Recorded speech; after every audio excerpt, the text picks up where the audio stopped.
Okay, hi everybody. What I'm going to do today is one of the members has two 2000, I think there's 16 310s, and he wants to transfer an ECU from one ski to the other to do some testing.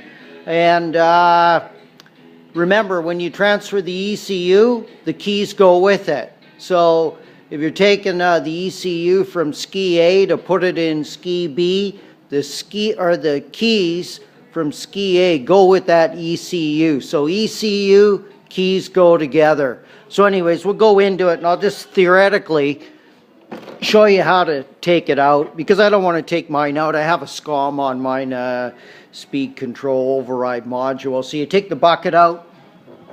Just hang on. It's always hard to hold this thing.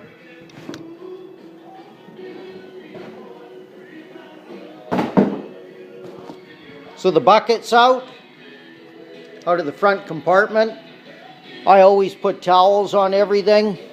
I don't want to scratch my ski. Only takes seconds. That's it. Put some towels on it. There you are. So you can lean over it. Stool. Nothing too big. Some basic tools to get into it. So what I'll do is I'll pop the cover off first with a really small Phillips. You could use a flathead, I guess, whatever you like. So, here's your front compartment. That's your battery down there. That's your ECU in there. So, just so you know where I'm at. There's your handlebars. Come down. There's your pin here for your hood. There's your hood there. Anyways, you come down, push in these 4 pins. They're just plastic. You'll hear it pop. There, 1.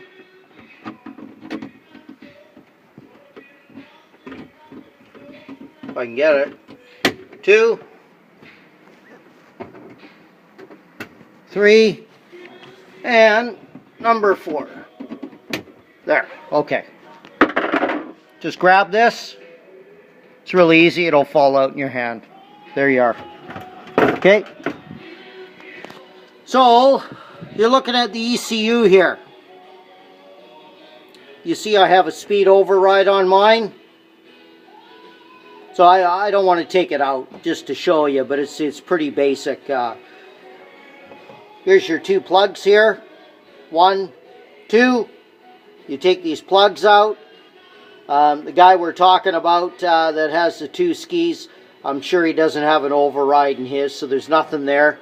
So it's pretty straightforward. I haven't actually taken mine out, but I've seen them out in Motorfield in Bangkok.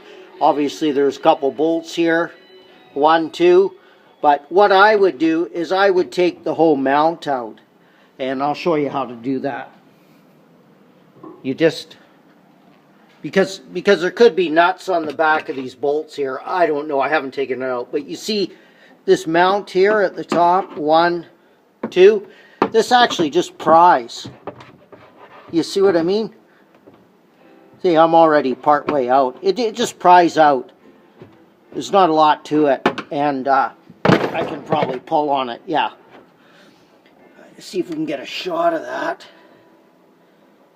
It's held in with like plastic screws. I'll just put my finger there, and they're like serrated screws. So when you pull here, here, on the bottom, here and here, I would pull that out and then disconnect the ECU, because I haven't actually taken it right out from the beginning. Maybe you can reach around and there's no nut on the back here. I'm not sure. It feels like there's a nut there, but it might be a permanent nut. So I would just take this out, pull the top, pull the bottom. This whole unit here will come forward, and then you can see how to take this. This is your ECU here, this piece here. I'll put my hand on it.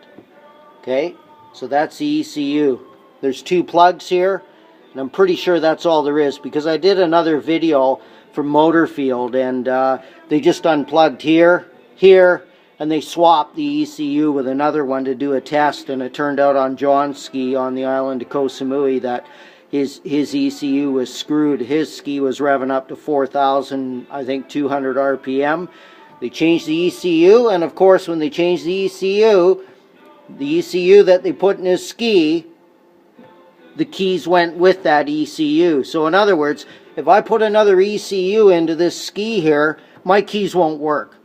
So whatever ECU I put in, keys got to go with it. So just for testing purposes, and I guess theoretically you could probably just unplug these two, leave this ECU in, and just maybe plug into the other ECU and maybe cable tie the ECU up against here just to go out and do a test. I think that would probably work, you know, once you have the other ECU, and then you could just leave this. Then you're only theoretically taking an ECU and a set of keys out of another ski and just plug in here. Here's your plugs, 1, 2, 1, 2, just for testing purposes, but up to you. The way I do things, I'd probably pull this off top and bottom, have a look at the back, just to understand it. So anyways, this goes back in like this. You hear it click? They're like serrated screws.